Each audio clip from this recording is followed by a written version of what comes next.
El crujido del hielo bajo los pies. Por alguna razón, ese fue el sonido que me vino a la mente cuando nuestro hidroavión comenzó a perder altura sobre la inmensa taiga de Alaska. El crujido del hielo en el lago cerca de la dacha de mi abuelo a las afueras de San Petersburgo, cuando tenía 10 años. Es curioso cómo funciona el cerebro en momentos de peligro mortal. «¡Garik!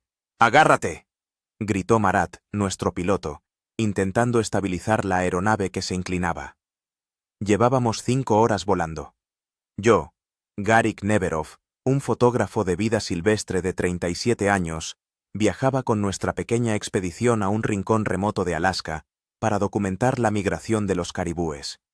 Me acompañaban Marat Salihov, un piloto experimentado con más de 15 años de experiencia volando sobre Alaska, Yuna Revich, ecóloga y amiga de hace mucho tiempo, y Timur Kadishev, un guía que conocía estos lugares mejor que su propia casa. Todo comenzó con una ligera turbulencia, nada inusual para esta zona. Luego, unos 20 minutos después, oímos el primer sonido alarmante.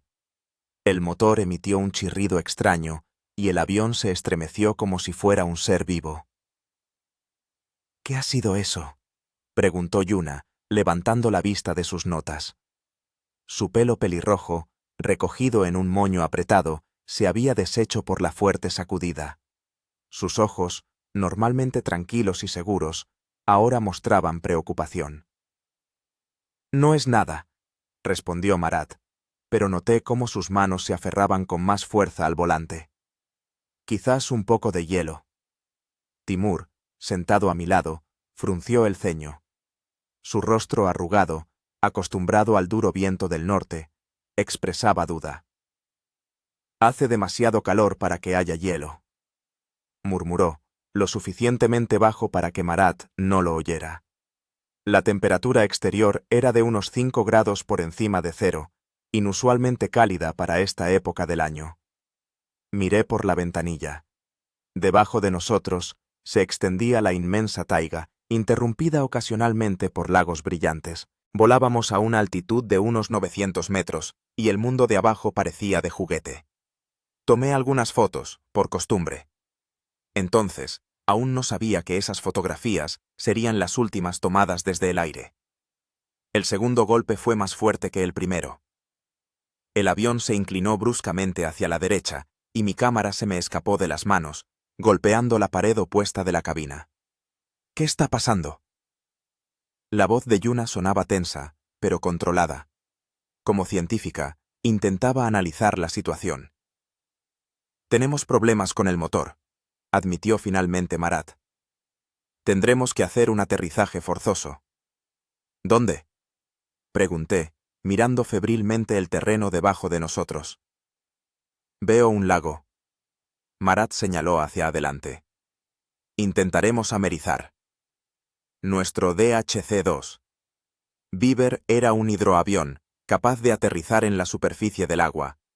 Eso nos daba una oportunidad. «Agárrense fuerte», ordenó Marat. «Abróchense los cinturones. Quiten todo lo que sea afilado y pesado». Metí mi mochila con el equipo fotográfico debajo del asiento y apreté más el cinturón de seguridad. Yuna siguió mi ejemplo. Timur miraba al frente en silencio, con el rostro convertido en una máscara de piedra. El lago se acercaba a una velocidad aterradora. Estaba rodeado de un denso bosque, y noté que sus orillas parecían pantanosas. A lo lejos se veían picos nevados. «Será un aterrizaje duro», advirtió Marat. «Durante el aterrizaje, inclínense hacia adelante y cúbranse la cabeza con las manos». El motor emitió otro sonido agudo y luego se apagó por completo. Un silencio siniestro se apoderó del avión, interrumpido solo por el silbido del viento alrededor del fuselaje. 300 metros, contaba Marat. 200. 100. Cerré los ojos y me incliné hacia adelante, cubriéndome la cabeza con las manos. Lo último que vi antes de hacer esto fue el rostro asustado de Yuna frente a mí. El impacto fue ensordecedor. El avión tocó la superficie del agua, rebotó, volvió a golpear el agua, y comenzó a deslizarse sobre ella como una piedra lanzada sobre un lago tranquilo. Me sacudía de un lado a otro, a pesar del cinturón de seguridad. Algo me golpeó en la cabeza, probablemente un compartimento de equipaje que se había desprendido. Y entonces sucedió lo inesperado. En lugar de reducir la velocidad y detenerse en el agua, el avión chocó contra algo sólido. Siguió otro fuerte impacto, que me lanzó hacia adelante. El cinturón de seguridad se clavó en mi pecho, sacándome el aire de los pulmones. El mundo a mi alrededor se puso patas arriba.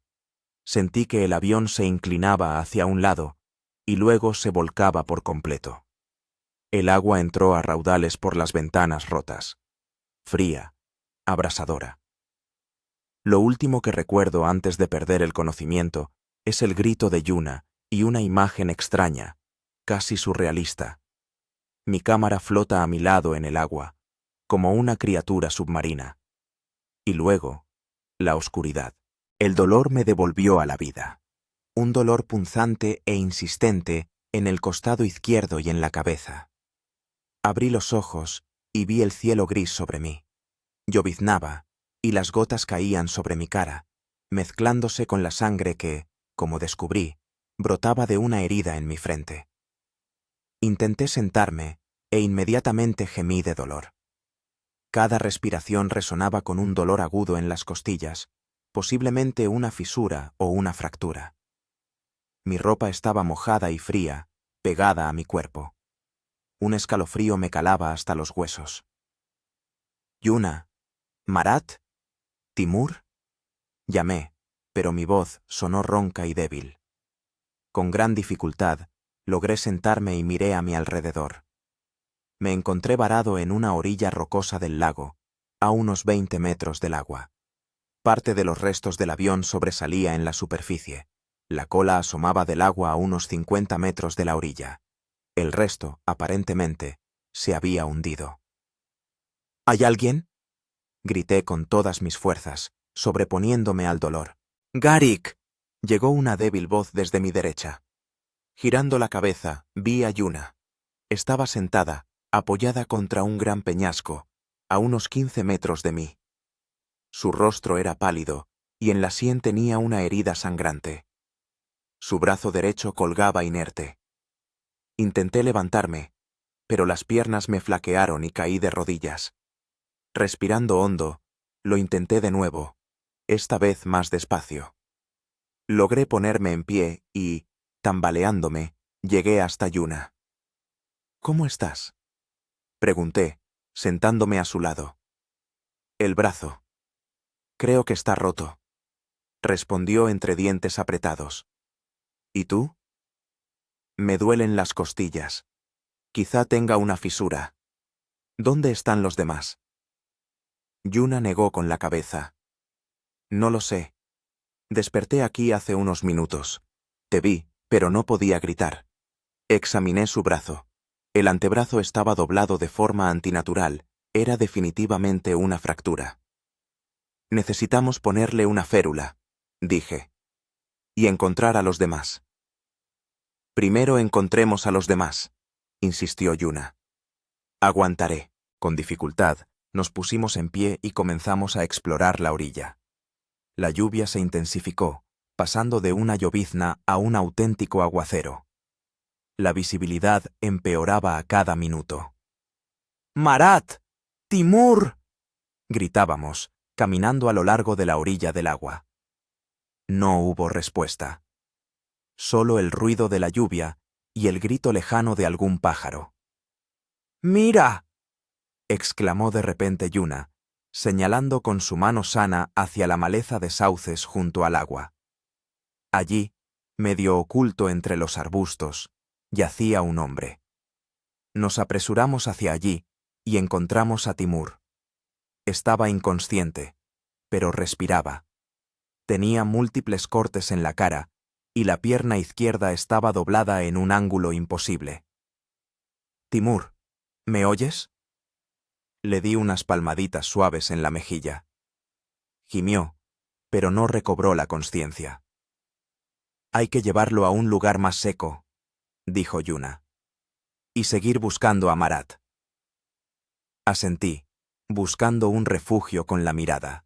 No lejos de la orilla vi una pequeña cornisa rocosa que podía servir como refugio temporal de la lluvia. Allí, señalé. ¿Me ayudas?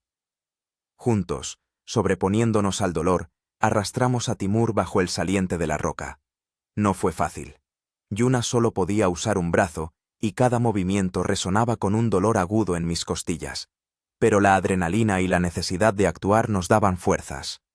Después de acomodar a Timur en un lugar relativamente seco, continuamos la búsqueda de Marat. La orilla del lago estaba cubierta de pequeños restos del avión, trozos del fuselaje, parte de un asiento, un instrumento roto que no pude identificar. «Garik, mira». Yuna señaló algo brillante entre las piedras. Era el chaleco salvavidas de Marat, de un naranja brillante, con el logotipo de la aerolínea, pero del propio piloto no había ni rastro. Ampliamos la zona de búsqueda, revisando cada arbusto, cada montón de escombros. La lluvia no cesaba, y nuestra ropa estaba empapada hasta los huesos. El frío calaba hondo y el cansancio y el dolor hacían mella. «¡Marat!», gritaba, escudriñando la cortina gris de la lluvia. Después de casi una hora de búsqueda, finalmente lo encontramos. Marat yacía boca abajo en la orilla, parcialmente sumergido. Corrí hacia él, lo puse boca arriba. Su rostro estaba amoratado, los ojos cerrados. «No hay pulso», dijo Yuna, comprobando la carótida con su mano sana. «Empezaré la reanimación», dije, colocando a Marat boca arriba en una zona más seca de la orilla. 30 compresiones, 2 insuflaciones. De nuevo 30 compresiones, 2 insuflaciones. Continué hasta que mis brazos comenzaron a temblar por el cansancio. Yuna me reemplazó, haciendo compresiones con un solo brazo, como pudo. Pero era demasiado tarde. Marat no respiraba, su corazón no latía. Estaba muerto.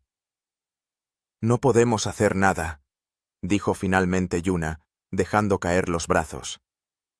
«Se ha ido». Me senté junto al cuerpo de nuestro piloto, sintiendo cómo las gotas de lluvia se mezclaban con las lágrimas en mi rostro. Marat no era solo un piloto. Durante años de expediciones juntos, se había convertido en un amigo. Dejaba una esposa y 2 hijos en Anchorage. «Tenemos que volver con Timur», dijo Yuna en voz baja. «Y también tenemos que llevarnos a Marat». Asentí. No podíamos dejar el cuerpo allí, en la orilla.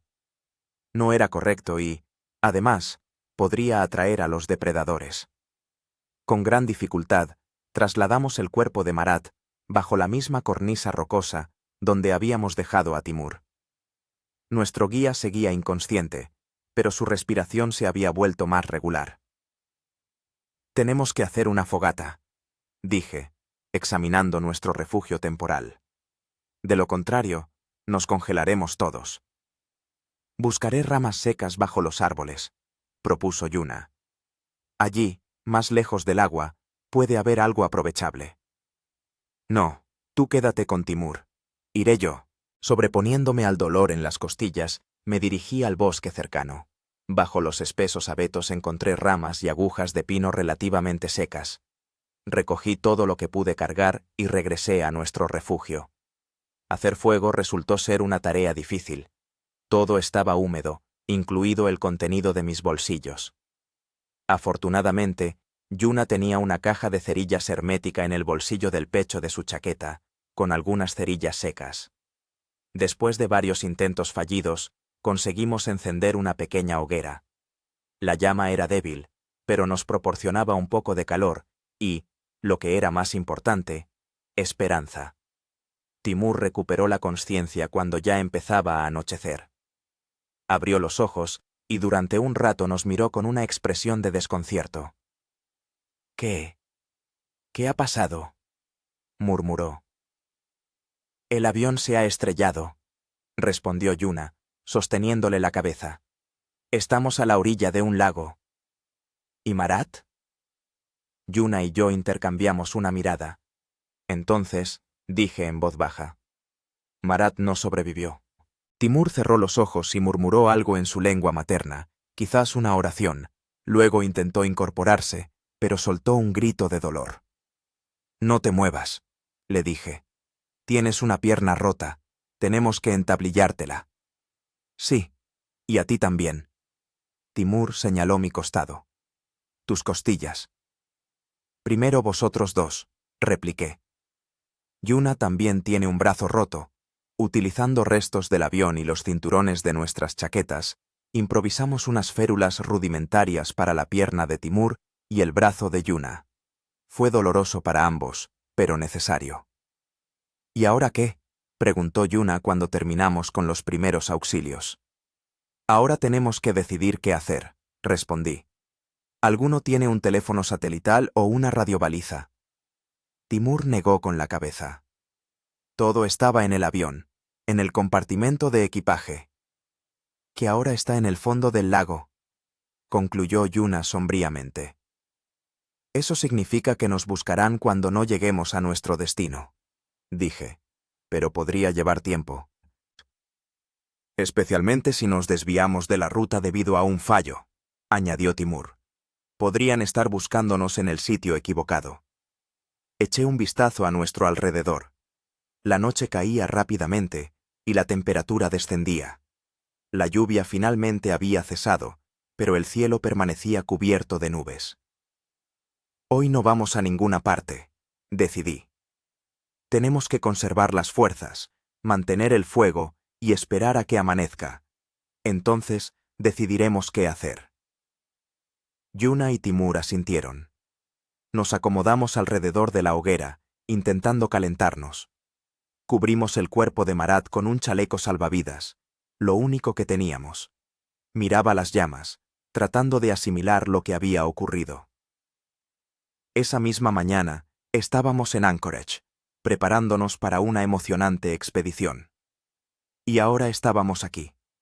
3 supervivientes y un fallecido, en medio de la naturaleza salvaje de Alaska, sin comunicación con el mundo exterior y con pocas posibilidades de un rescate rápido. Pero estábamos vivos, y mientras estemos vivos, hay esperanza. Miré hacia el lago oscuro en el que se había estrellado nuestro avión. En el crepúsculo que se espesaba, su superficie parecía negra y amenazante. En algún lugar a lo lejos se escuchó un rugido, posiblemente de un oso. Aquí hay muchos grizzlies, dijo Timur en voz baja, siguiendo mi mirada. Tenemos que tener cuidado. Ese era otro problema en el que intentaba no pensar. Osos. En esta época del año, se alimentan activamente antes de la hibernación y pueden ser especialmente agresivos. Eché más ramas a la hoguera. El fuego debería ahuyentar a los depredadores, pero tendríamos que mantenerlo encendido toda la noche. Vamos a turnarnos para vigilar, propuse. Alguien tiene que estar atento al fuego y a los alrededores. Yo haré el primer turno, dijo Yuna. De todos modos, no voy a poder dormir con este brazo. Quise objetar, pero me di cuenta de que tenía razón. Además, yo realmente necesitaba descansar. Me dolían las costillas cada vez más. Despiértame en 3 horas, dije, acomodándome en una improvisada cama de ramas de abeto. Lo último que recuerdo antes de caer en un sueño inquieto es el rostro de Yuna, iluminado por las llamas de la hoguera, y su voz suave, cantando una canción en yiddish, la lengua de su abuela, como me había contado una vez. Esa noche soñé con Marat. Estaba de pie en la orilla del lago e intentaba decirme algo, pero no podía entender sus palabras. Luego se giró y caminó sobre el agua, sumergiéndose gradualmente en la oscuridad profunda hasta que desapareció por completo. Me desperté al sentir la mano de Yuna en mi hombro. Era plena noche y la hoguera casi se había apagado. «Te toca», susurró ella. «Ya no puedo más con el sueño». Asentí y me incorporé, haciendo una mueca de dolor por las costillas. Eché unas cuantas ramas al fuego que se extinguía y me preparé para una larga vigilia rodeado de oscuridad e incertidumbre. El amanecer trajo consigo niebla, espesa y blanca como la leche, que envolvía el lago y el bosque ribereño. Yo estaba sentado junto a la hoguera que apenas ardía, terminando mi guardia. Las últimas horas de la noche habían sido inquietantes. Varias veces había oído crujidos y chasquidos de ramas en el bosque, y una vez incluso vi un par de ojos brillantes en el límite de la luz del fuego. Posiblemente un lobo o un zorro. Desaparecieron rápidamente cuando eché más leña al fuego. Yuna y Timur seguían durmiendo. Sus rostros dormidos parecían tensos, como si ni siquiera en el olvido pudieran librarse del dolor y la angustia. Marat yacía un poco más lejos, cubierto con el chaleco salvavidas. Teníamos que hacer algo con su cuerpo, y cuanto antes mejor. Me levanté con cuidado, intentando no forzar las costillas, y me acerqué a la orilla del agua. La niebla sobre el lago empezaba a disiparse y podía ver parte de la cola del avión, que aún sobresalía del agua. El resto del aparato, al parecer, se había hundido por completo. Tenemos que llegar a los restos, pensé. Podría haber cosas que nos ayudarían a sobrevivir. Un botiquín de primeros auxilios, comida, herramientas, tal vez incluso una radiobaliza de emergencia. Buenos días. La suave voz de Yuna me hizo girarme. Estaba de pie, sujetando la mano herida con la otra. Tenía el rostro pálido y marcadas ojeras. ¿Cómo te encuentras?, pregunté. He estado mejor, sonrió débilmente. Me duele la mano, pero es soportable. ¿Y tú? Me duelen las costillas, pero puedo moverme. ¿Timur sigue durmiendo? Ella asintió. Sí, necesita descansar. Su pierna tiene mala pinta. Miré hacia el lago. Tenemos que llegar al avión. Podría haber cosas útiles allí. ¿Quieres bucear? En su voz se notaba la preocupación. El agua está helada y con tus costillas. No tenemos elección, respondí. Sin equipo ni provisiones, nuestras posibilidades se reducen drásticamente. Yuna miró pensativa al lago.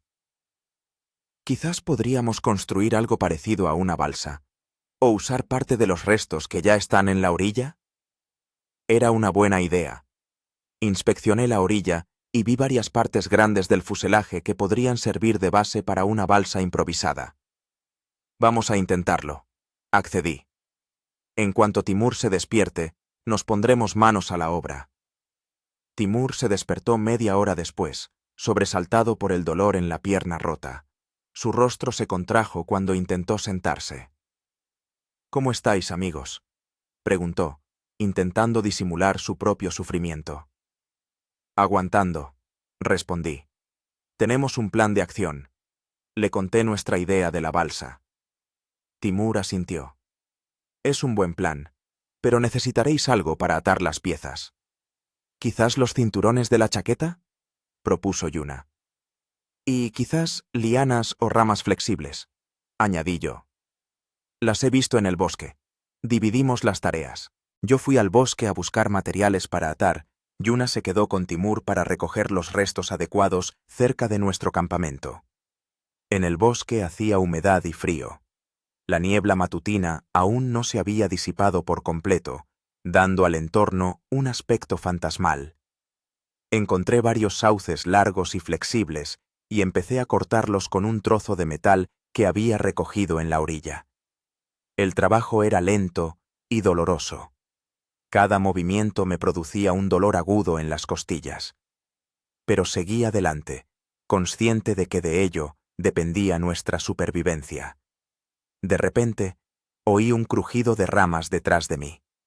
Me di la vuelta y me quedé petrificado. A 15 metros de mí estaba un oso, un enorme grizzly de pelaje marrón oscuro. Alzó el hocico, olisqueando. Me enderecé lentamente, intentando parecer más grande. El corazón me latía con fuerza en el pecho, la adrenalina ahogaba el dolor en las costillas. No corras, me repetía. Hagas lo que hagas, no corras. El oso bajó la cabeza y dio un paso hacia mí. Comprendí que no tenía otra opción. Debía retroceder lentamente, sin darle la espalda a la bestia. Paso a paso, empecé a retroceder, en dirección al campamento. El oso me seguía, manteniendo la distancia. Sus pequeños ojos observaban atentamente cada uno de mis movimientos. Cuando estaba a unos 30 metros del campamento, oí la voz de Yuna. «¿Garik? ¿Tardas mucho?» «Yuna», la llamé con la mayor calma posible. «Tenemos un invitado, un oso. Aviva el fuego». Oí que le decía algo rápido a Timur y luego el sonido de ramas esparciéndose. El oso se detuvo al oír las nuevas voces. Se alzó sobre las patas traseras, volviéndose aún más imponente. Alrededor de 2,5 metros de altura. «Garik, no te muevas», oí la voz de Timur. «Voy hacia ti». «No», grité. «Quédate donde estás, tu pierna». Pero era demasiado tarde. Timur, apoyándose en una muleta improvisada, cojeaba en mi dirección. En su mano libre llevaba una antorcha encendida. El oso se puso a 4 patas y soltó un gruñido sordo. Me quedé paralizado, sin saber qué hacer. Correr estaba descartado. Eso provocaría un ataque. Pero quedarse quieto era cada vez más peligroso. Timur se acercaba, blandiendo la antorcha. El oso centró su atención en él, visiblemente preocupado por el fuego. ¡Vete!, gritó Timur, agitando enérgicamente la antorcha. Para mi sorpresa, funcionó. El oso retrocedió unos pasos, luego se dio la vuelta y se alejó tranquilamente hacia el bosque, mirando hacia atrás de vez en cuando.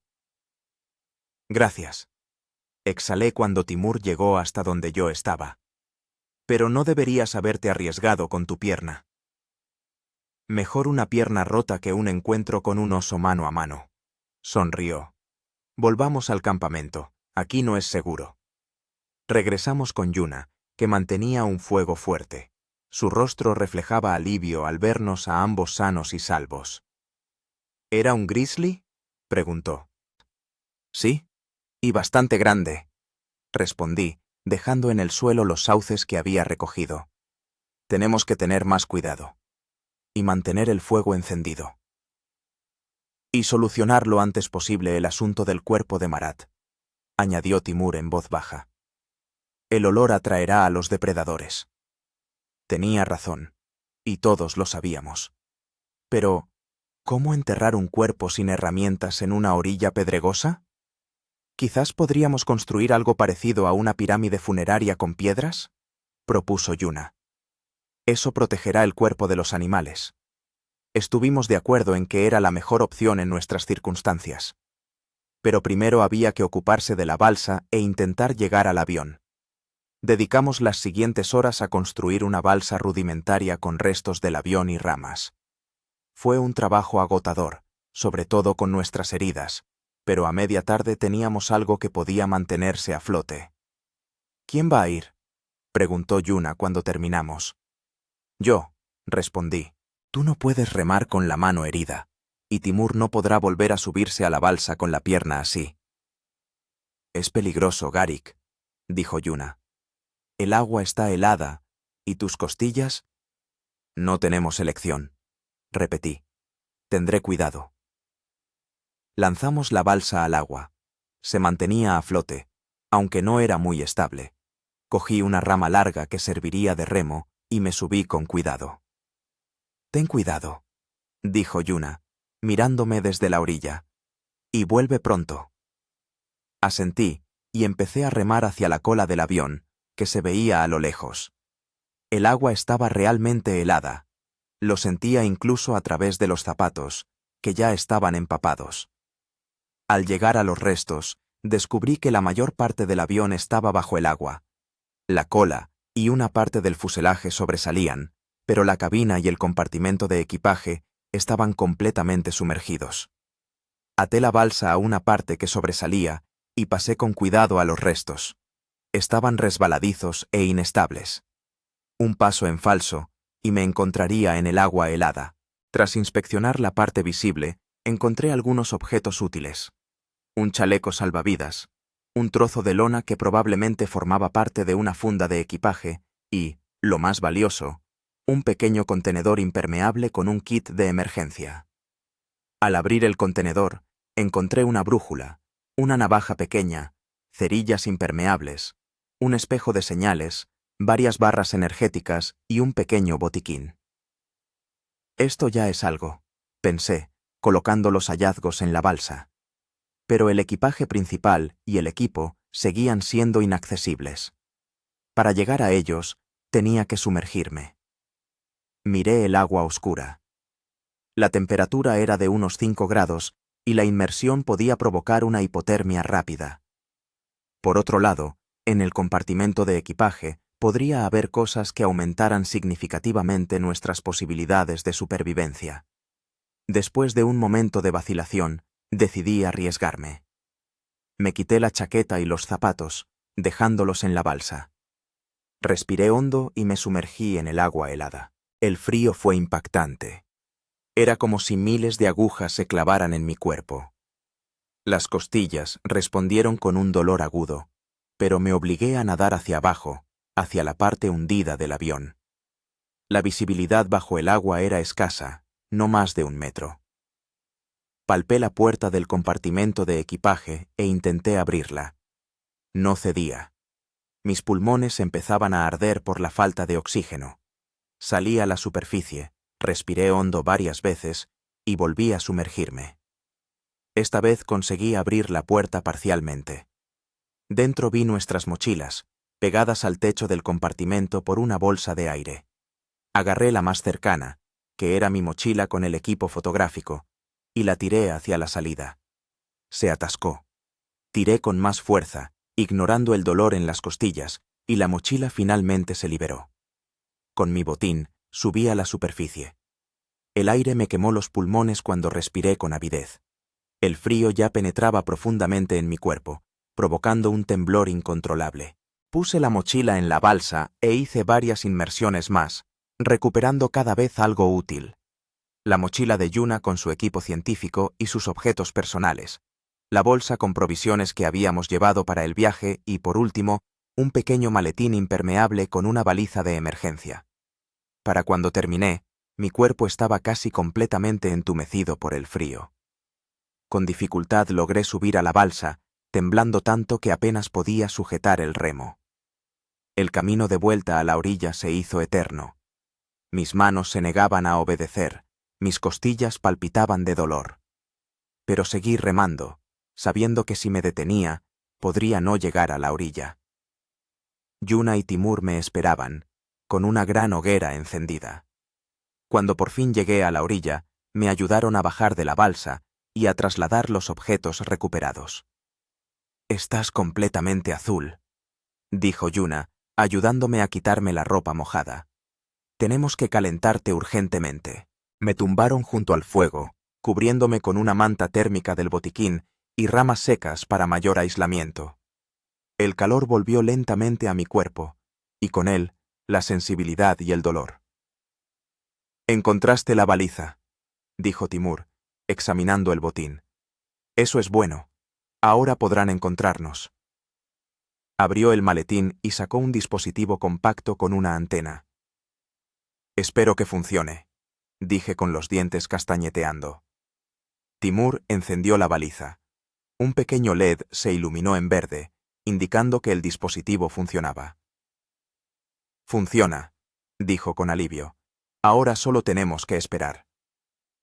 «¿Cuánto tiempo?», preguntó Yuna. «Es difícil de decir», respondió Timur. «Normalmente estas señales se reciben rápidamente, pero todo depende del tiempo, nuestra ubicación y cuánto nos hayamos desviado de la ruta prevista. O sea, que podrían ser horas o días», concluí. «O incluso más», añadió Timur sombríamente. «Tenemos que estar preparados para una estancia prolongada aquí».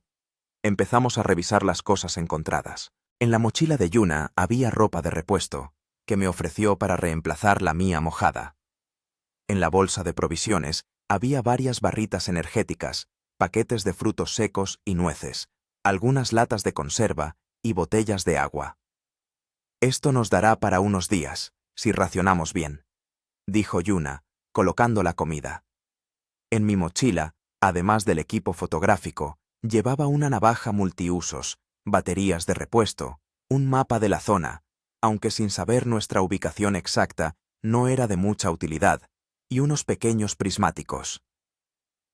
Necesitamos construir un refugio más seguro, dijo Timur, mirando al cielo.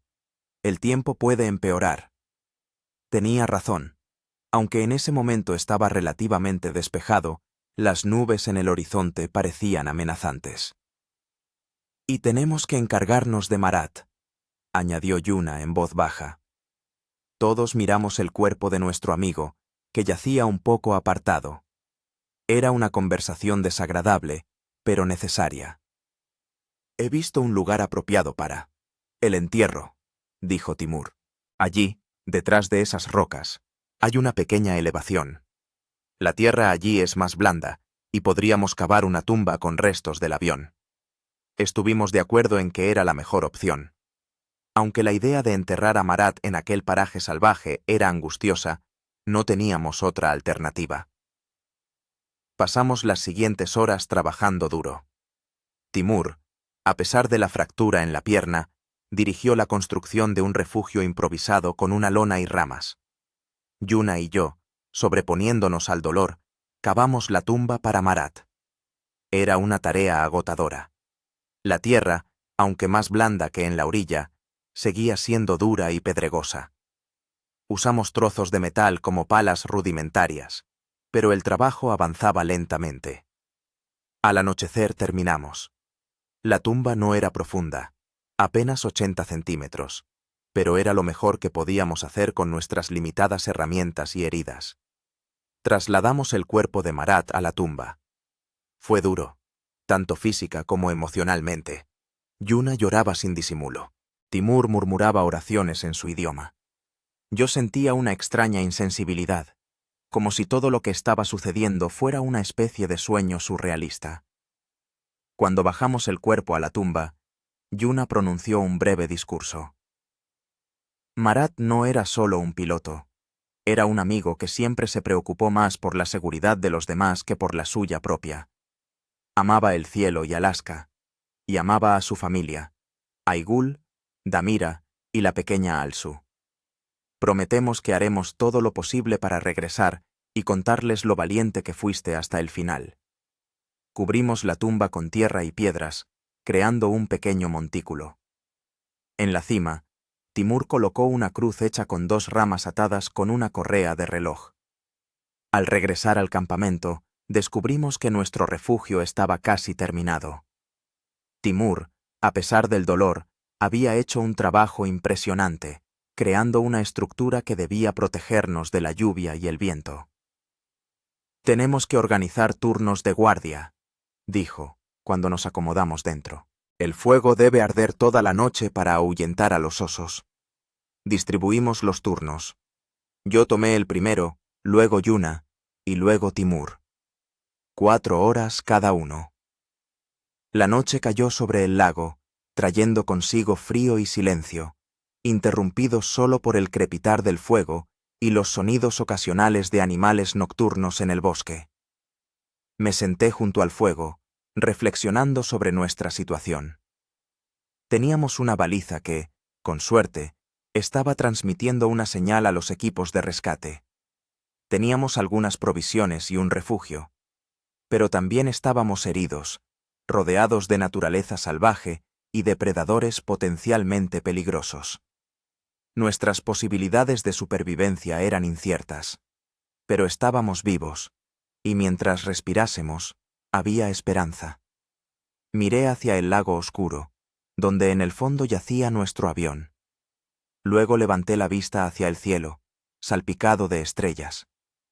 En algún lugar de allí, muy lejos, estaba la civilización.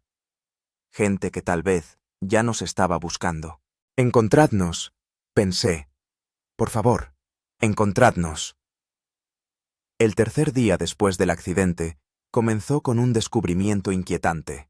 Nuestra baliza de emergencia había dejado de funcionar. El indicador verde, que debía mostrar que el dispositivo transmitía una señal, se había apagado. La batería debió agotarse, dijo Timur, examinando el aparato. O entró agua. Eran malas noticias. Sin una baliza en funcionamiento, las posibilidades de que los equipos de rescate nos encontraran rápidamente disminuían considerablemente. ¿Podemos usar las baterías de otros dispositivos?, preguntó Yuna, señalando mi cámara y un GPS que habíamos encontrado entre las pertenencias. Podríamos intentarlo, respondí, pero no estoy seguro de si son compatibles. Abrimos la carcasa de la baliza. Dentro, efectivamente, había humedad. Al parecer, la hermeticidad de la caja se había roto durante el accidente. Intentamos secar los componentes electrónicos junto al fuego y reemplazar la batería, pero la baliza siguió sin funcionar. ¿Y ahora qué?, preguntó Yuna, mirando el aparato inútil en mis manos. Ahora debemos estar preparados para que el rescate pueda llevar más tiempo del que pensábamos, respondió Timur. Tenemos que racionar los recursos y, tal vez, considerar la posibilidad de salir de aquí por nuestra cuenta. ¿Con tu pierna y mis costillas rotas? Negué con la cabeza. Es arriesgado. Arriesgado, convino Timur. Pero quedarnos aquí también se está volviendo cada vez más peligroso. Los suministros son limitados, los osos están activos en la zona, y el tiempo puede empeorar repentinamente en cualquier momento. Tenía razón. Estudiamos el mapa que llevaba en la mochila. Aunque no sabíamos con exactitud dónde estábamos, Timur, basándose en su experiencia y orientándose por las montañas circundantes, supuso que nos encontrábamos en la zona del lago Clark, a unos 120 kilómetros al oeste de la ciudad de Kenai. El asentamiento habitado más cercano debería estar aquí, señaló en el mapa. El pueblo de Nondalton, a unos 40 kilómetros de aquí, en dirección noreste. 40 kilómetros a través de la naturaleza salvaje, con nuestras heridas, dijo Yuna con escepticismo. Eso es un suicidio. No es necesario que vayamos todos, dijo Timur. Una persona podría llegar y traer ayuda. Todos entendíamos que esa persona debía ser yo. Yuna no podía caminar con el brazo roto, y Timur, con la pierna rota, menos aún podía recorrer tal distancia. No nos precipitemos, dije. Todavía tenemos provisiones para unos días. Quizás nos encuentren antes. ¿Y si no lo hacen?, preguntó Yuna. Entonces iré yo, respondí.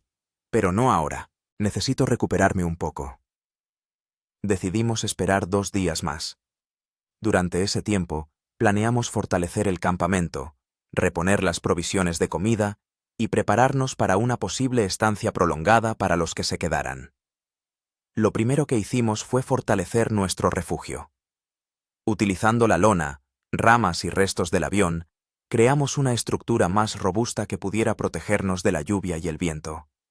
En el interior, improvisamos catres con ramas de abeto cubiertas con mantas térmicas. Luego, centramos nuestra atención en la comida. Nuestras provisiones eran limitadas y debíamos economizarlas. Timur sugirió instalar trampas para animales pequeños e intentar pescar en el lago. Debería haber salmón en estos lagos, dijo, y tal vez truchas. Construimos cañas de pescar primitivas con ramas y un sedal que encontramos en el kit de emergencia. Utilizamos imperdibles doblados del botiquín como anzuelos. Yuna, a pesar del brazo roto, resultó ser la pescadora más afortunada. Al anochecer, había logrado pescar 2 pequeñas truchas. En la universidad estaba en el club de pesca, admitió avergonzada cuando admirábamos su pesca. Nunca pensé que estas habilidades serían útiles en una situación así. Preparamos el pescado en la hoguera, ensartándolo en palos afilados. Fue la primera comida caliente desde el accidente, y levantó mucho nuestra moral. Después de cenar, nos sentamos junto a la hoguera, mirando las estrellas. La noche era clara, y sobre nosotros se extendía una majestuosa cúpula estrellada, no oscurecida por las luces de la ciudad. «¿Saben?», dijo Yuna, mirando hacia arriba. «Si no fuera por las circunstancias, este lugar podría llamarse hermoso». Tenía razón. El lago, rodeado de montañas y bosques, era asombrosamente hermoso. En otra situación, me encantaría fotografiar estos paisajes. Alaska es una tierra asombrosa, dijo Timur. Dura, pero hermosa. Llevo viviendo aquí 20 años y todavía descubro algo nuevo cada día. Hablamos de la belleza de la naturaleza, de nuestros viajes, de la vida hasta ese momento. Era una conversación de personas que intentaban encontrar la normalidad en una situación anormal. Antes de acostarme, revisé nuestras heridas. El brazo de Yuna se veía mejor. La hinchazón había disminuido un poco, aunque todavía no podía mover los dedos. La pierna de Timur era más preocupante. La piel alrededor de la fractura estaba roja y caliente al tacto, lo que podría indicar una inflamación incipiente.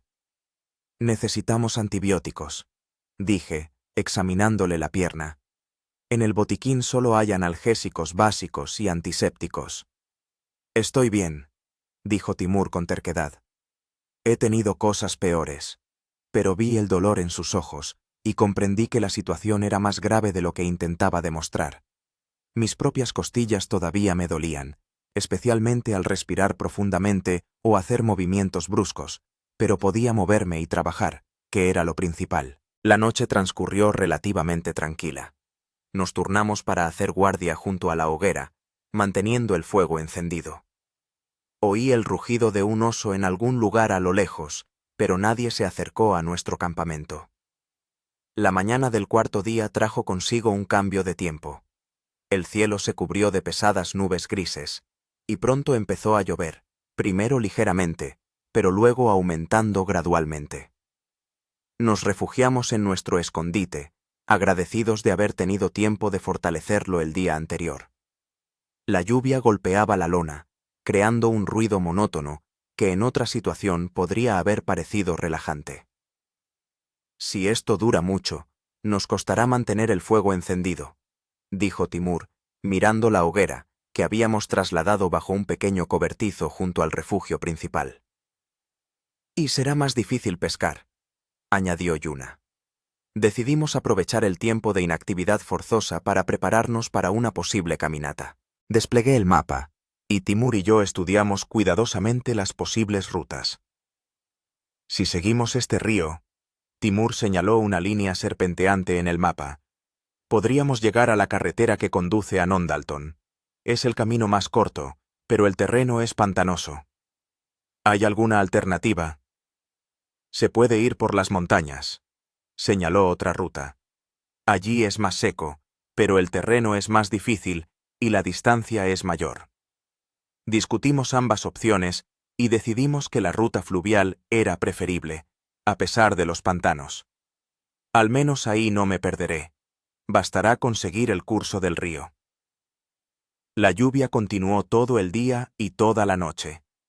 Hacia la mañana del quinto día, por fin amainó, pero el cielo seguía encapotado.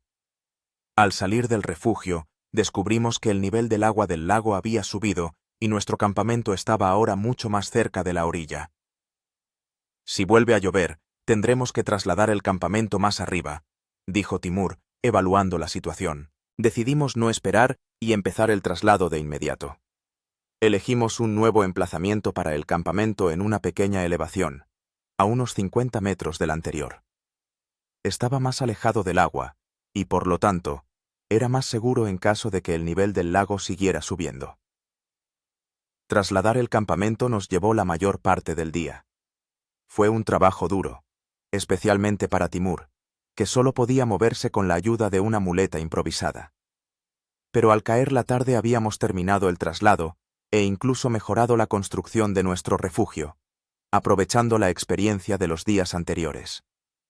Mientras trabajábamos, noté que Timur se ponía cada vez más pálido y que su frente se cubría de sudor, a pesar del clima fresco. ¿Estás bien?, pregunté, cuando terminamos de instalar el nuevo refugio. Bien, respondió, pero su voz sonaba débil. Insistí en examinarle la pierna. La situación había empeorado. La piel alrededor de la fractura no solo estaba roja, sino también hinchada, con evidentes signos de infección. Timur, tienes una inflamación seria, dije. Tenemos que hacer algo. ¿Qué podemos hacer?, preguntó con una amarga sonrisa. No tenemos antibióticos. Yuna, que nos había estado observando, dijo de repente. Esperen. He leído sobre antibióticos naturales. Algunas plantas tienen propiedades antisépticas. ¿Cuáles, por ejemplo?, pregunté. Ajo silvestre, llantén, sauce. Se quedó pensando.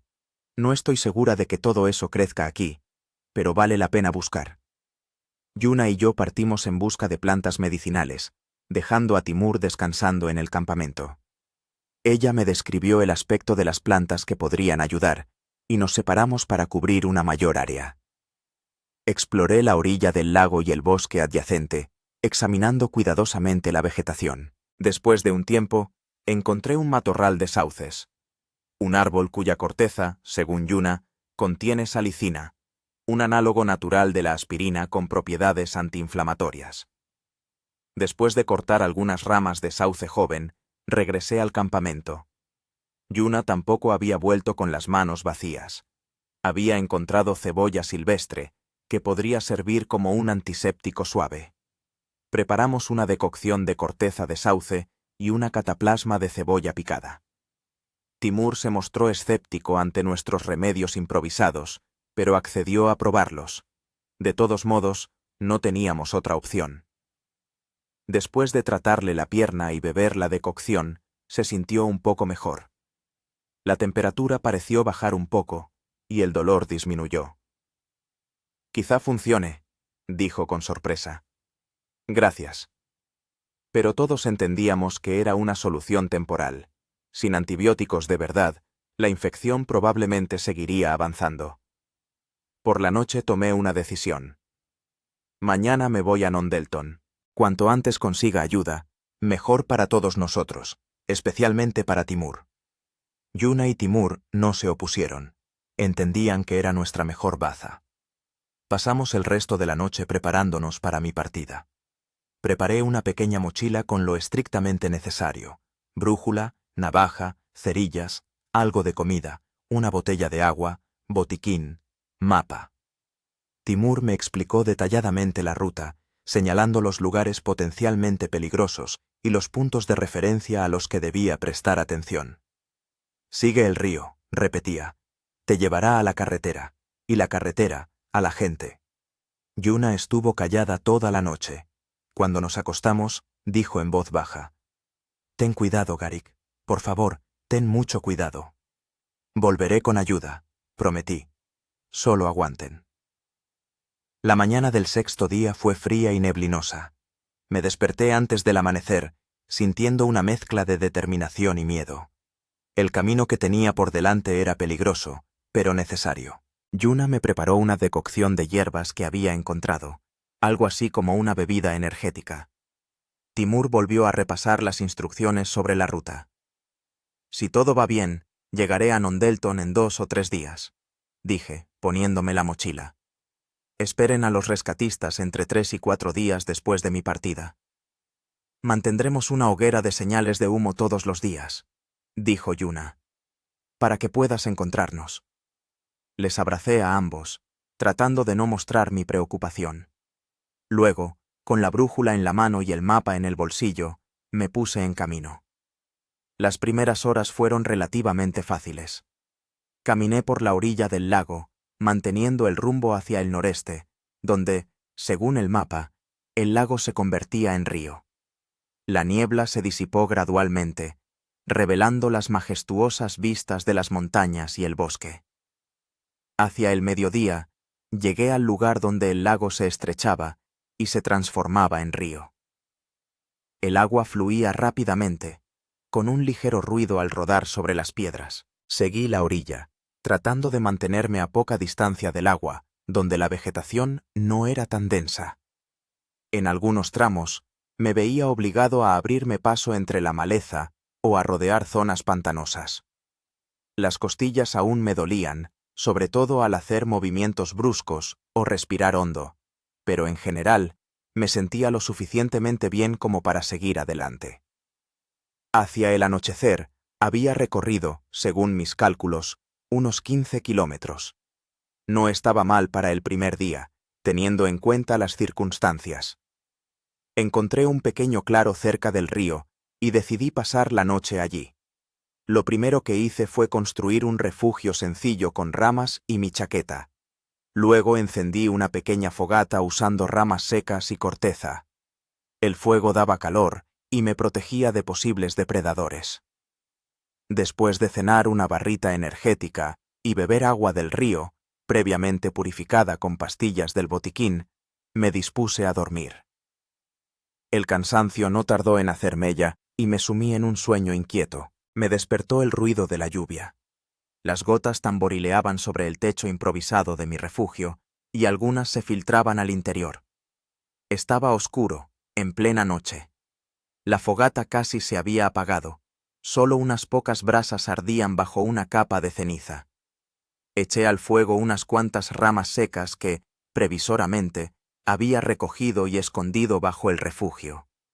Las llamas, a regañadientes, volvieron a encenderse, iluminando mi pequeño campamento con una luz tenue. La lluvia se intensificaba. Pensaba con inquietud en el río. Si el nivel del agua subía, mi ruta podría volverse intransitable. Pero preocuparse por eso ahora no tenía sentido. Tenía que esperar a la mañana y evaluar la situación a la luz del día. Volví a intentar dormirme, pero el sueño no llegaba. Los pensamientos sobre Yuna y Timur, que se habían quedado en el campamento, me inquietaban. ¿Cómo se las estarían arreglando? ¿Habría empeorado el estado de Timur? ¿Habría conseguido Yuna pescar algo más para comer? ¿Y si no llegaba a Nondelton? ¿Y si me perdía, me lesionaba o me encontraba con un oso? Entonces se quedarían allí, esperando una ayuda que nunca llegaría. Estos sombríos pensamientos me persiguieron hasta el amanecer. Cuando los primeros rayos de sol se abrieron paso entre las nubes, ya estaba en pie, recogiendo mi modesto campamento. La lluvia había cesado, pero sus consecuencias eran evidentes. El río había crecido y su corriente era más turbulenta. La orilla por la que había caminado ayer estaba inundada en muchos puntos. Tuve que alejarme del río, internándome en el bosque. Esto ralentizó mi avance. La densa maleza y el terreno irregular exigían una atención constante. Varias veces perdí de vista el río y tuve que orientarme con la brújula para volver a él. Hacia el mediodía, el tiempo volvió a empeorar. El cielo se cubrió de nubes oscuras y pronto empezó a llover con fuerza, acompañada de rachas de viento. Seguí caminando, empapado y congelado, consciente de que detenerme significaba perder un tiempo precioso. Pero la naturaleza tenía sus propios planes. La lluvia se convirtió en un verdadero aguacero. La visibilidad se redujo a pocos metros. El viento se intensificó tanto que doblaba los árboles y arrancaba ramas. Ya no era solo mal tiempo, sino una auténtica tormenta. Comprendí que seguir adelante en esas condiciones sería una imprudencia. Tenía que encontrar un refugio y esperar a que pasara la tormenta. Tras una búsqueda febril, descubrí una pequeña cueva en un saliente rocoso cerca del río. No era el refugio ideal, techo bajo, paredes húmedas, pero me protegía de la lluvia y el viento. Me metí dentro, temblando de frío. Mi ropa estaba empapada y la mochila, aunque era relativamente impermeable, también había dejado pasar la humedad. Encender un fuego en esas condiciones era prácticamente imposible. Todos los materiales disponibles estaban mojados y el viento soplaba dentro de la cueva, llevándose cualquier chispa. Saqué de la mochila una manta térmica, una fina lámina metalizada que retiene el calor. Envolviéndome en ella, me senté, apoyado en la pared de la cueva, y me preparé para esperar. La tormenta no amainaba. Hora tras hora, la lluvia y el viento rugían afuera, y yo permanecía sentado en mi pequeño refugio, luchando contra el frío y el cansancio. De vez en cuando, miraba afuera, esperando ver indicios de que el tiempo mejoraba, pero las nubes seguían siendo igual de oscuras y amenazantes. Hacia el anochecer, comprendí que tendría que pasar la noche allí. Esto significaba perder un día entero de camino y posiblemente otro más, si la tormenta no cesaba por la mañana.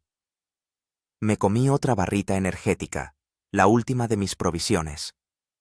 El agua en la botella también estaba llegando a su fin. La situación se volvía cada vez más preocupante. La noche fue larga y fría. Dormitaba a ratos, despertándome por el ruido de la tormenta o por mi propio temblor. La manta térmica ayudaba, pero no era suficiente para estar realmente cómodo. La mañana del 8º día trajo un pequeño alivio. La lluvia había amainado, aunque el viento seguía siendo fuerte. Decidí que no podía perder más tiempo y debía continuar mi camino, a pesar de las condiciones desfavorables. Después de recoger mis cosas, salí de la cueva.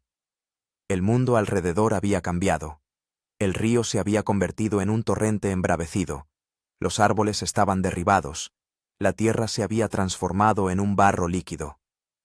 Caminar se hizo mucho más difícil. Cada paso requería un esfuerzo. Los pies se hundían en el barro y la ropa mojada pesaba mucho sobre mi cuerpo. Las costillas, que habían empezado a curarse, volvían a dolerme por la tensión constante. Hacia el mediodía, me di cuenta de que me había perdido. El río, que debía servir de guía, se había desbordado tanto que en algunos puntos parecía un verdadero lago. Las orillas por donde caminaba habían desaparecido bajo el agua. Saqué la brújula y el mapa, intentando determinar mi posición. Pero el mapa se había empapado y parcialmente borrado, y el paisaje circundante había cambiado tanto que era prácticamente imposible compararlo con el mapa. El pánico empezó a insinuarse. Estaba solo, perdido en medio de la nada, con provisiones mínimas y sin tener ni la menor idea de a dónde ir. «Cálmate», me dije. «El pánico no ayuda en nada». Decidí subir a la colina más cercana para tener una mejor vista del terreno. No fue tarea fácil. La ladera estaba resbaladiza por la lluvia y mi estado físico dejaba mucho que desear. Pero me esforcé por subir, aferrándome a las raíces de los árboles y a las salientes de las rocas. Al llegar a la cima, eché un vistazo a mi alrededor. La vista era impresionante, pero inquietante. El río, que debía ser mi guía, ahora se había extendido por una vasta área, creando un lago improvisado. El bosque por el que caminaba estaba parcialmente inundado. A lo lejos, hacia el noreste, vi algo que podría ser una carretera, una línea recta que atravesaba el bosque, pero entre yo y esa supuesta carretera se extendía una zona inundada que parecía infranqueable. Me senté en una piedra, sintiendo cansancio y frustración. La situación parecía desesperada. ¿Volver con Yuna y Timur? Pero eso significaría perder todo el esfuerzo y el tiempo invertido. ¿Seguir adelante? Pero, ¿exactamente a dónde ir? Mientras cavilaba, el tiempo volvió a cambiar. El viento arreció, y desde el norte se acercaban nuevas nubes, aún más oscuras y amenazantes que las anteriores. Me di cuenta de que necesitaba encontrar refugio urgentemente. Bajar de la colina era aún más peligroso que subirla. La tierra se había convertido en un lodazal y estuve a punto de caerme varias veces. Al pie de la colina encontré un gran árbol caído. Sus raíces, arrancadas de la tierra, formaban una especie de pared, y el tronco podía servir de techo. No era perfecto, pero sí un refugio aceptable dadas las circunstancias. Empecé a acondicionar un campamento provisional, recogiendo todo lo que pudiera ser útil. Pero mis acciones se vieron interrumpidas por un sonido que me heló la sangre, un rugido bajo y gutural que provenía del bosque. Un oso. Y estaba cerca. El rugido del oso resonó de nuevo, esta vez más cerca. Me quedé paralizado, pensando febrilmente en qué hacer. ¿Huir? ¿Pero a dónde? Alrededor solo había un bosque inundado y un río embravecido. ¿Subir a un árbol? Pero los grizzlies son excelentes trepadores, sobre todo cuando persiguen a una presa. Retrocedí lentamente hacia el árbol caído que había elegido como refugio. Allí, entre las raíces, observé una pequeña cavidad. No era una cueva, pero sí un nicho lo suficientemente profundo como para esconderme. Sin apartar la vista de la dirección de donde provenía el rugido, retrocedí con cuidado hacia ese refugio. Cada paso era una tortura. El suelo estaba resbaladizo y la mochila parecía pesar 1 tonelada. Ya casi había llegado al refugio cuando lo vi. Un enorme grizzly salió del bosque a unos 30 metros de mí. Su pelaje estaba mojado por la lluvia y sus ojos eran penetrantes y atentos. Me vio de inmediato. Incorporándose sobre sus patas traseras, el oso emitió otro rugido. No amenazante, sino más bien exploratorio, como si intentara entender qué era yo. Sabía que no debía correr. Correr provoca la persecución. Es un instinto depredador. En lugar de eso, levanté lentamente las manos, haciéndome visualmente más grande, y hablé, no en voz alta, pero sí con firmeza. Oso, no te voy a hacer daño, solo estoy pasando. El grizzly se apoyó sobre sus 4 patas e hizo varios pasos hacia mí, olisqueando. Seguí hablando, tratando de sonar tranquilo, aunque el corazón me latía como un tambor. Está bien, me voy. Este es tu territorio. Retrocedí lentamente hacia las raíces del árbol caído, sin darle la espalda al oso. La lluvia arreció, convirtiéndose en un aguacero, pero apenas lo notaba, concentrado por completo en la bestia que tenía delante. El oso dio varios pasos más en mi dirección, y luego se detuvo. Parecía inseguro, curioso, pero no agresivo. Al menos, por ahora. Llegué a las raíces del árbol y empecé a meterme lentamente en el nicho entre ellas. Era arriesgado. Si el oso decidía atacar, estaría atrapado. Pero permanecer al aire libre parecía aún más peligroso. El nicho resultó ser más estrecho de lo que esperaba. Apenas cabía allí, con las rodillas pegadas al pecho. Pero era un refugio, no perfecto, pero mejor que nada. El oso siguió observándome. Luego, para mi sorpresa, se dio la vuelta y empezó a cavar en la tierra cerca del árbol. Tal vez buscaba raíces o roedores, comida habitual para los osos en esta época del año. Permanecí en mi escondite, temiendo moverme. Los minutos se hicieron eternos. La lluvia no cesaba y el agua empezó a filtrarse en mi nicho, pero no me atrevía a abandonarlo mientras el oso estuviera cerca. Finalmente, después de lo que pareció una eternidad, el grizzly terminó su tarea y, echando una última mirada en mi dirección, se internó en el bosque. No me moví durante mucho tiempo después de que desapareciera de la vista. Solo cuando oscureció por completo, me atreví a salir de mi refugio. Mis extremidades se habían entumecido por permanecer tanto tiempo en una postura incómoda, y la ropa se había empapado aún más por el agua que se había filtrado en el hueco. Estaba exhausto, tanto física como emocionalmente. El encuentro con el oso, las condiciones meteorológicas, la desorientación, todo había hecho mella. Pero no podía permitirme desesperar. Yuna y Timur contaban conmigo. Usando hasta la última pizca de energía, acondicioné un refugio bajo un árbol derribado. Recogí ramas relativamente secas y, milagrosamente, encontrando unas cuantas cerillas secas en un contenedor hermético, prendí una pequeña fogata. El fuego era débil, pero daba algo de calor y, lo que era más importante, una sensación de seguridad. Los osos suelen evitar el fuego. Me comí el último trozo de cecina que me quedaba y bebí un poco de agua. Ya no quedaba comida, y ese era otro problema que tendría que resolver por la mañana. La noche fue fría e inquieta. Dormité a ratos, despertándome con cada crujido, cada sonido en el bosque. La lluvia continuó, aunque con menos intensidad. La mañana del 9º día trajo un pequeño alivio. La lluvia finalmente cesó y el sol se asomaba entre las nubes. Salí de mi escondite sintiendo cada músculo del cuerpo.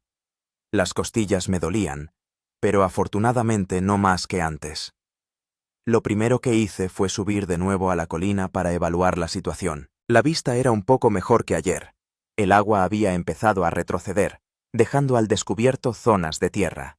La carretera que suponía que estaba ahí todavía se vislumbraba a lo lejos, y ahora podía distinguir un camino más claro hacia ella. Pero antes de ponerme en marcha, tenía que resolver el problema de la comida. Recordé las lecciones de Timur sobre las plantas comestibles de Alaska y empecé a buscar alrededor.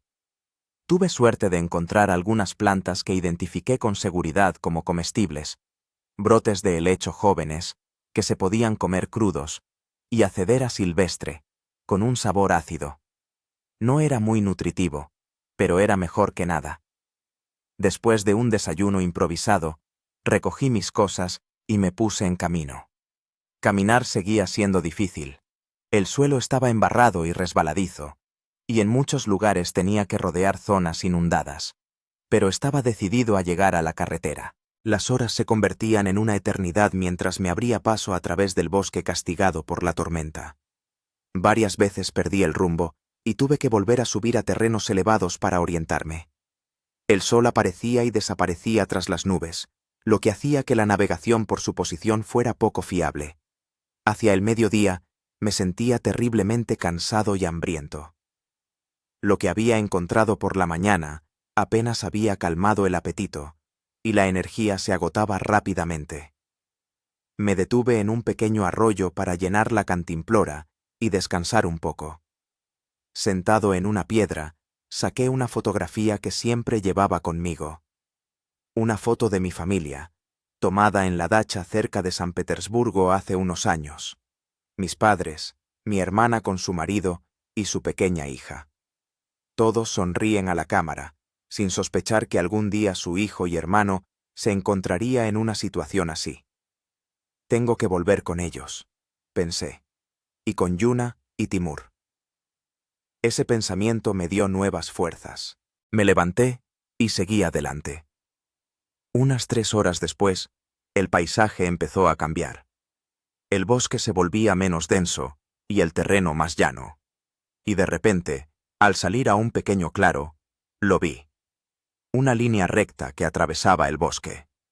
La carretera.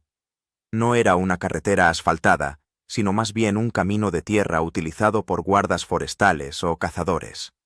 Pero era una carretera, hecha por el hombre, y debía conducir a la civilización.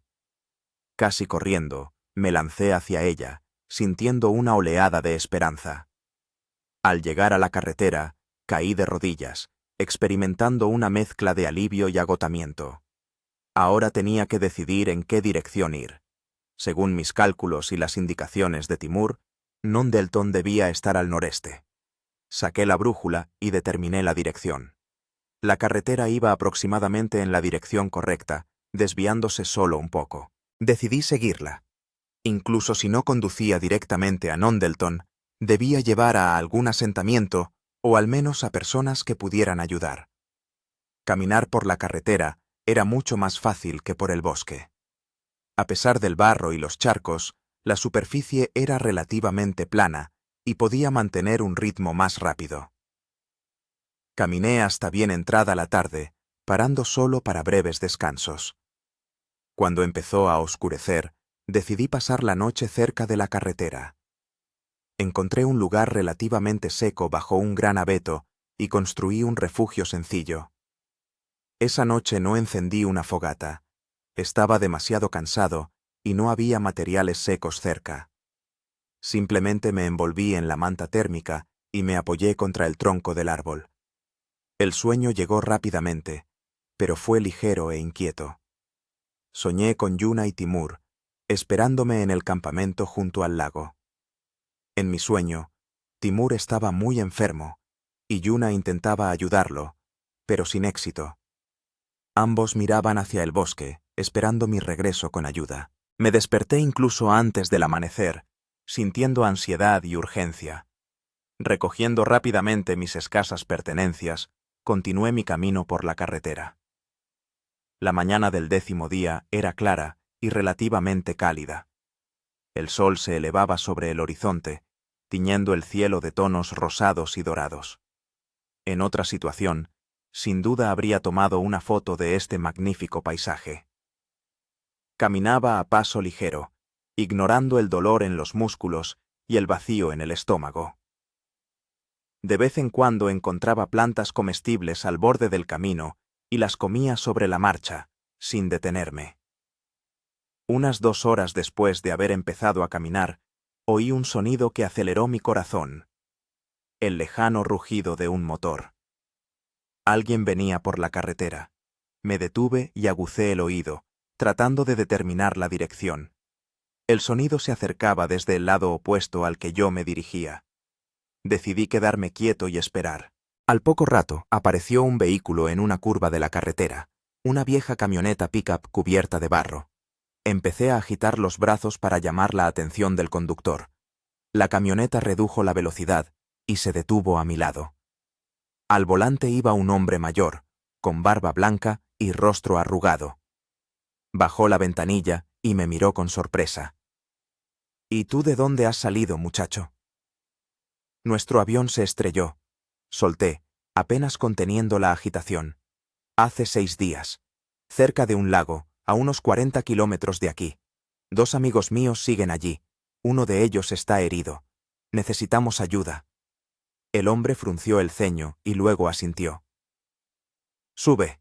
Llevo pescado a Nondelton, pero primero pasaremos por la oficina de guardabosques. Está más cerca, y ellos podrán contactar con los equipos de rescate. Me subí a la cabina de la camioneta, sintiendo un alivio increíble. El hombre olía a pescado y a tabaco, pero para mí era el olor más maravilloso del mundo. El olor de la presencia humana, de la civilización. Jack Hartman, se presentó, extendiéndome una mano callosa. Garrick Neverov, respondí, estrechándole la mano.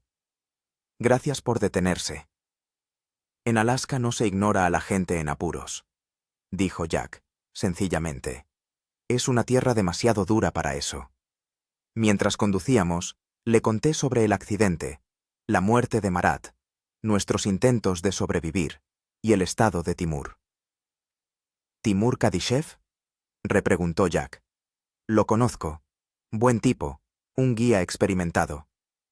Sí, es él, confirmé, sorprendido por la coincidencia. Tiene una pierna rota y le ha empezado una infección. Eso es grave. Jack negó con la cabeza. Pero no te preocupes, muchacho. El servicio de rescate es muy bueno aquí. Si el tiempo lo permite, enviarán un helicóptero de inmediato. Después de unos 40 minutos, llegamos a la oficina de guardabosques, un pequeño complejo de edificios al borde del bosque. Jack me ayudó a salir de la camioneta. Mis piernas apenas respondían después de estar sentado tanto tiempo, y me acompañó al interior del edificio principal. El guardabosques de turno, un joven llamado Ryan, escuchó mi historia e inmediatamente se puso en contacto con el centro de operaciones de rescate en Anchorage. Después de una breve conversación, se volvió hacia mí. Están enviando un helicóptero. Tienen suerte, el tiempo es bueno y uno de los aparatos está cerca, volviendo de otra operación. Pero necesitan las coordenadas exactas del lugar del accidente. Saqué el mapa que, milagrosamente, se había conservado, aunque estaba arrugado y parcialmente borroso. Junto con Ryan y Jack, determinamos la ubicación aproximada de nuestro campamento.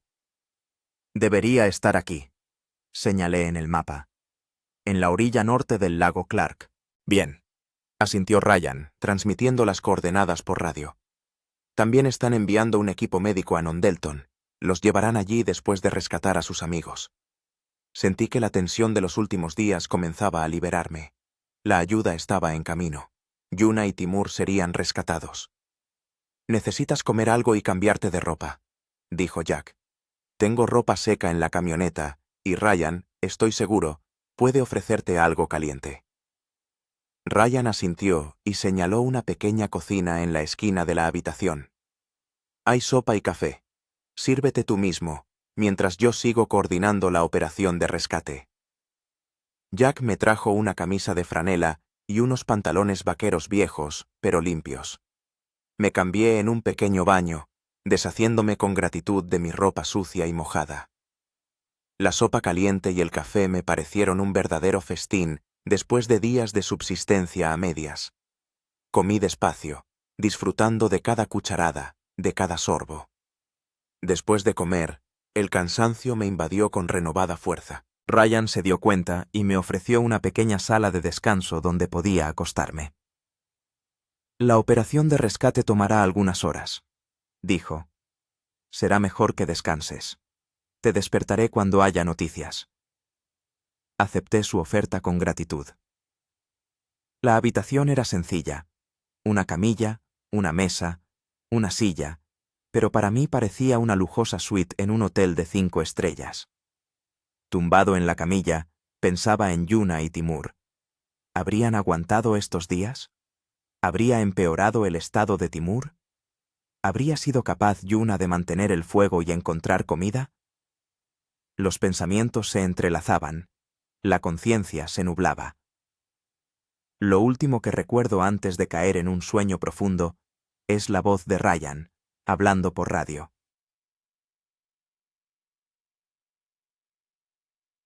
Las coordenadas están confirmadas. El helicóptero está en camino. Ryan me despertó, sacudiéndome suavemente el hombro. Garik, despierta. Hay noticias. Me desperté al instante, sintiendo cómo el corazón me latía con fuerza en el pecho. ¿Qué? ¿Los han encontrado? Ryan asintió, sonriendo. Sí, el helicóptero ha localizado su campamento. Tus amigos están vivos. Ya los han subido a bordo y se dirigen a Nondelton. Sentí cómo las lágrimas de alivio se acumulaban en mis ojos. ¿Cómo están? ¿Timur? El hombre tiene una inflamación grave, pero está estable. La mujer está en mejor estado, aunque exhausta. Ambos estarán bien. Me cubrí la cara con las manos, incapaz de contener la emoción. Estaban vivos. Todos habíamos sobrevivido. ¿Cuándo podré verlos? Pregunté, secándome los ojos. Los llevaremos a Nondelton ahora mismo, respondió Ryan. Jack ya está esperando en el coche. El trayecto hasta Nondelton duró aproximadamente 1 hora. Jack permaneció en silencio, permitiéndome sumirme en mis pensamientos. Miraba por la ventana el paisaje que pasaba, bosques, montañas, ríos, y pensaba en lo cerca que estuvimos todos de quedar para siempre como parte de esa naturaleza salvaje. Nondelton resultó ser un pequeño pueblo con una calle principal y unas pocas decenas de casas. El centro médico estaba situado en un edificio de una sola planta en el centro del pueblo. Cuando llegamos, el helicóptero ya había aterrizado en una pequeña plataforma junto al centro. Los médicos sacaban una camilla con Timur. Salté del coche y corrí hacia ellos. Timur estaba pálido, con la cara cubierta de barba, pero cuando me vio, sus ojos se iluminaron y esbozó una débil sonrisa. Lo hiciste, Garik. Has traído ayuda. Lo hicimos todos, respondí, estrechándole la mano. Juntos. Entonces vi a Yuna, que caminaba por su propio pie, sostenida por un paramédico. Tenía el brazo entablillado con una férula profesional y el rostro demacrado por el cansancio y la falta de comida. Pero sus ojos brillaban cuando me vio. ¡Garik!, exclamó, y corrí hacia ella, abrazándola con el brazo sano. ¿Estás bien?, pregunté, apartándome para mirarla. Ahora sí, respondió con una sonrisa. Gracias a ti. Los médicos insistieron en examinarme también a mí. Nos llevaron a todos dentro del centro médico, donde nos esperaban los médicos. El diagnóstico era el esperado. Timur tenía una fractura compleja de tibia con osteomielitis en desarrollo, que requería tratamiento urgente con antibióticos. Yuna, una fractura de radio que ya había empezado a soldar, aunque no del todo bien. Yo, fisuras en 2 costillas, numerosas contusiones y agotamiento. Todos necesitábamos hospitalización, y se decidió trasladarnos al hospital de Anchorage en cuanto Timur estuviera lo suficientemente estable para volar. Mientras esperábamos el transporte, contamos nuestras historias. Yo, sobre mi viaje a través del bosque, el encuentro con el oso y la tormenta. Yuna y Timur, sobre cómo habían sobrevivido en el campamento, luchando contra el frío, el hambre y la enfermedad. Casi perdimos la esperanza al tercer día después de tu partida, confesó Yuna. El tiempo era horrible y pensamos que no podrías haber sobrevivido en esas condiciones. Pero seguimos manteniendo encendida la hoguera de señales, añadió Timur. Cada día. Yuna fue increíble. Pescaba, recogía bayas, mantenía el fuego. Sin ella no habría sobrevivido. Yuna sonrió con timidez. Ambos fuimos fuertes, y sabíamos que harías todo lo posible para traer ayuda.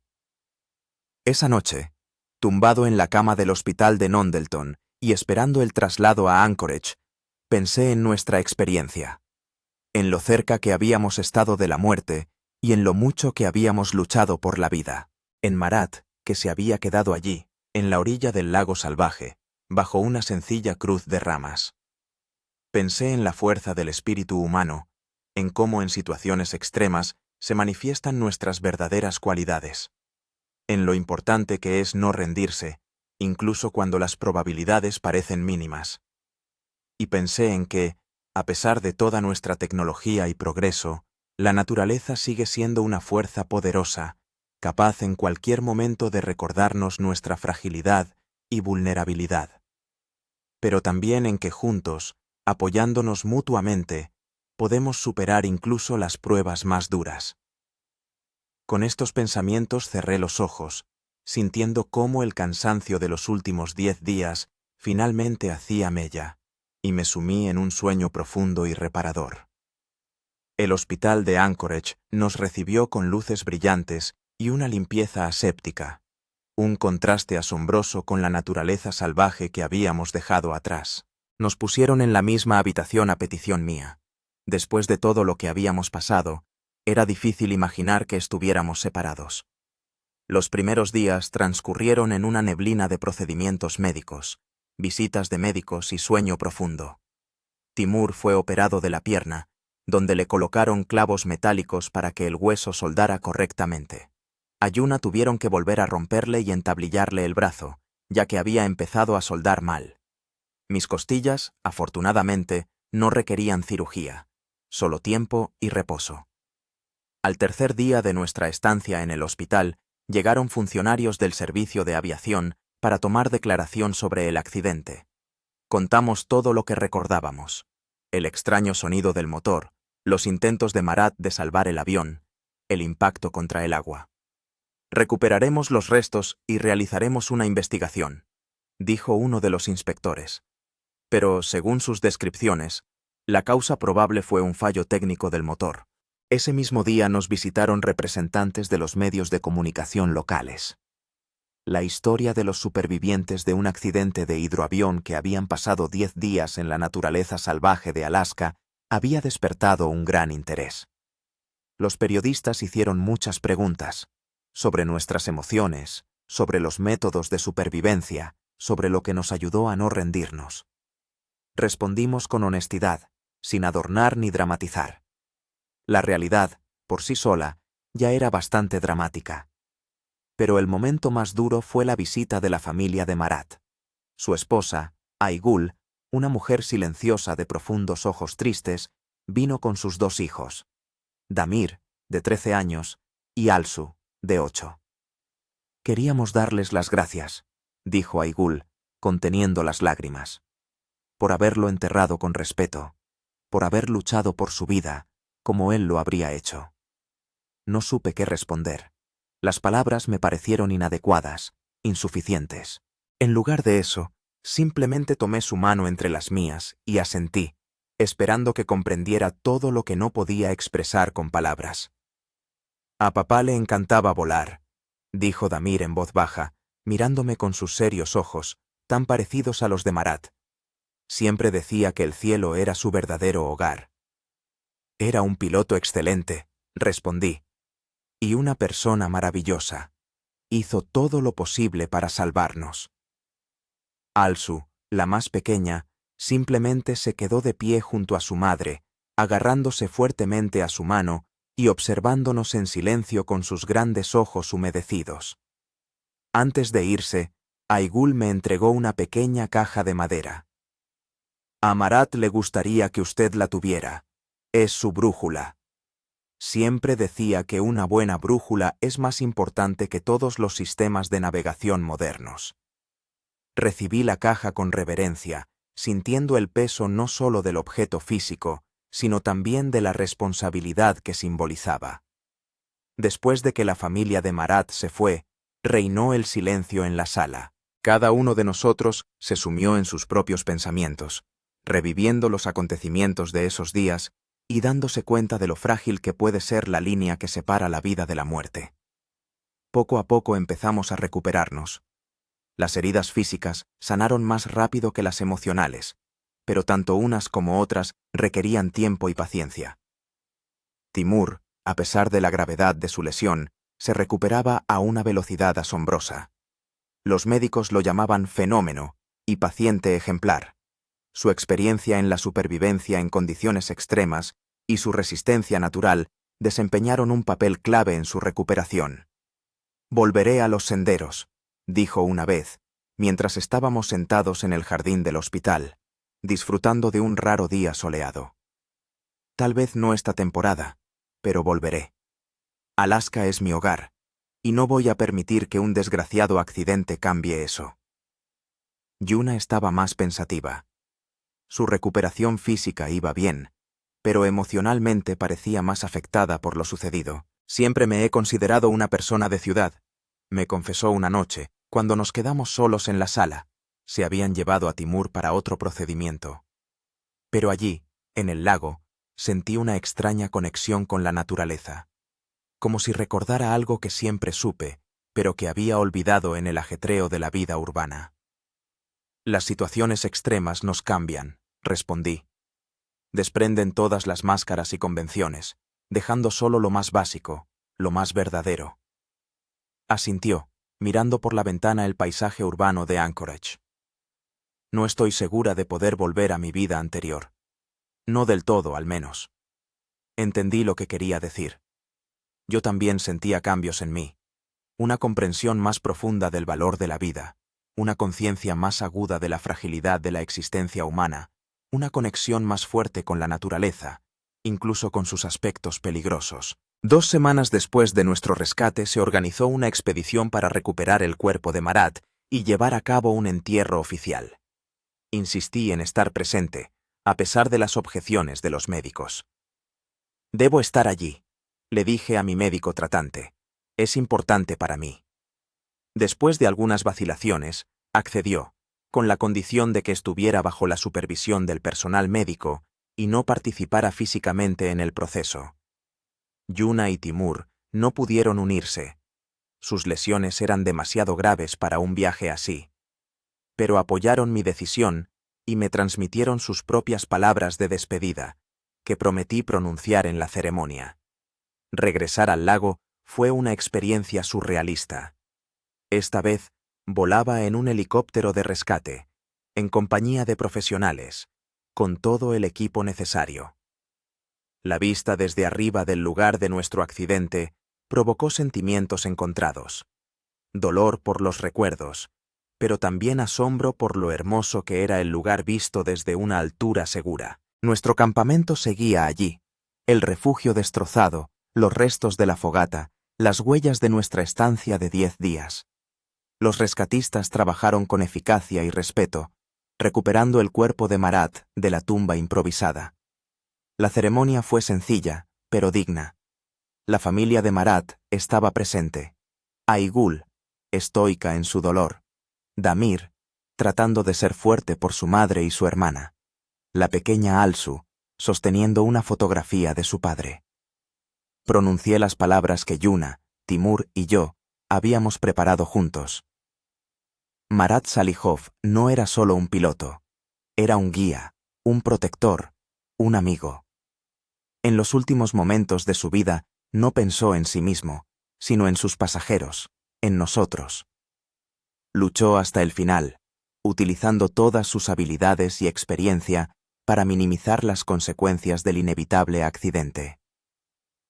Gracias a sus acciones, 3 de nosotros sobrevivimos. Nunca olvidaremos su valentía, su profesionalidad, su humanidad. Que la tierra le sea leve, y que su alma encuentre en el cielo la misma paz que siempre halló en el cielo sobre Alaska. Tras la ceremonia, cuando el cuerpo de Marat estaba listo para ser trasladado a Anchorage, pedí unos minutos de soledad junto al lago. De pie en la misma orilla donde luchamos por sobrevivir, sentí una extraña calma. El lago estaba sereno, reflejando las nubes y las montañas circundantes. Era difícil creer que fuera el mismo lugar que a punto estuvo de convertirse en nuestra tumba. Saqué mi cámara, milagrosamente superviviente al accidente y reparada tras nuestro rescate, e hice varias fotos. No como un fotógrafo buscando la toma perfecta, sino como un hombre intentando capturar un momento, un lugar que había cambiado su vida para siempre. El regreso a Anchorage y los días posteriores en el hospital transcurrieron entre reflexiones y planes de futuro. Nuestras heridas físicas sanaban y se acercaba el momento de volver a nuestras vidas ordinarias, o a lo que quedaba de ellas después de nuestra experiencia. Timur decidió quedarse en Alaska, como tenía previsto. Tras recuperarse por completo, pretendía volver a trabajar como guía, aunque reconocía que podría llevarle más tiempo del que había imaginado inicialmente. Alaska es dura, pero justa, dijo. No guarda rencor. Y yo tampoco.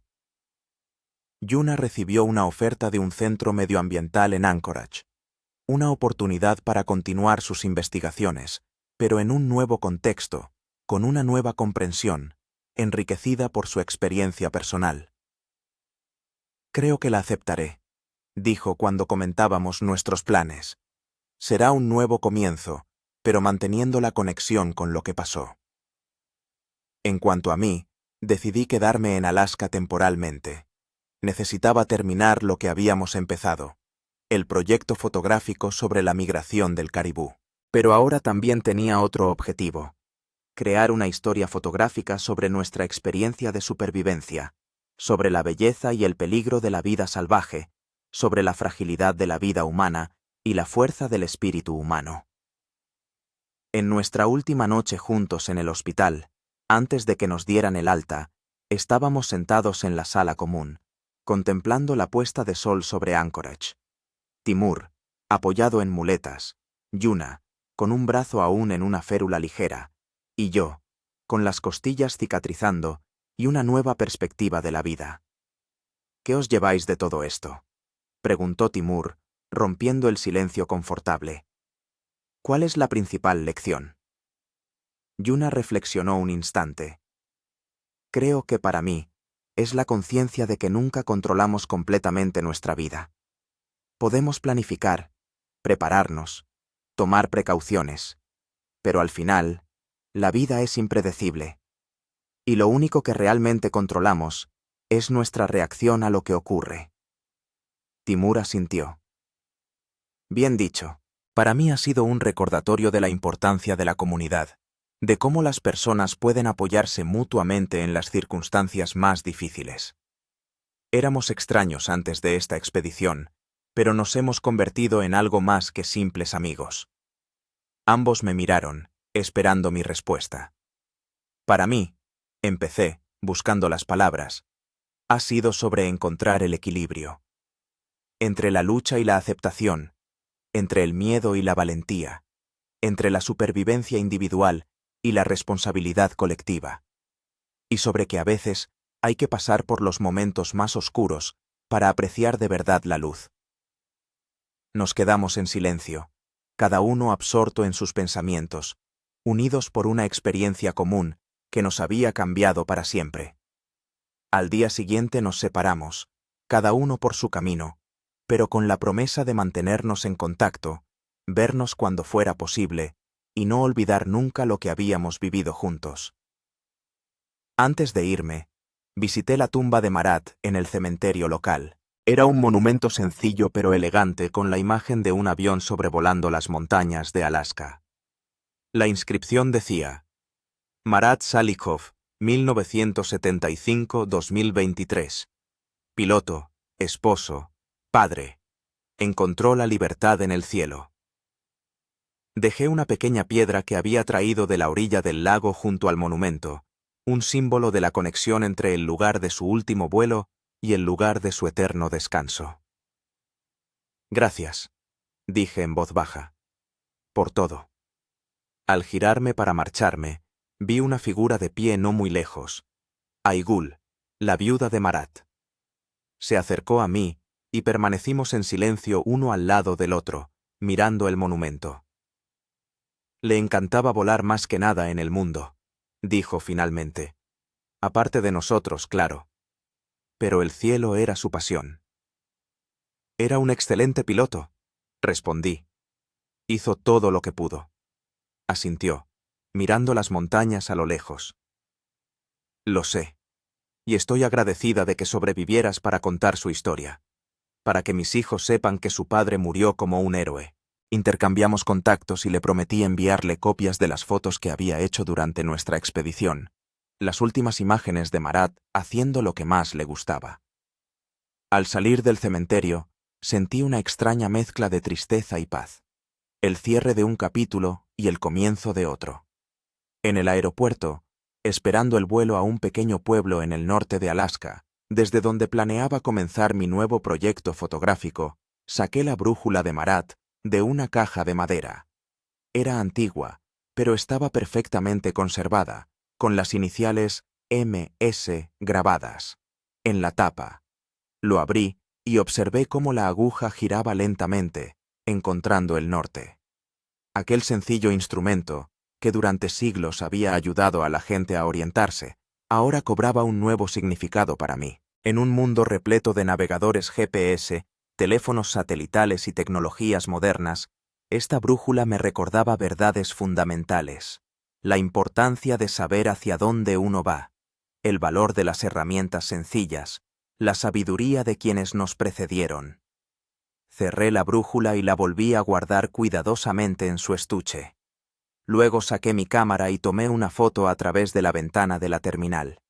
Las montañas de Alaska elevándose sobre la ciudad, un cielo que prometía nuevas aventuras, nuevas historias, nuevas lecciones. El accidente del hidroavión en el lago Clark no había sido el final. Fue el principio, el comienzo de un nuevo capítulo en nuestras vidas, de nuevos viajes, de nuevos descubrimientos.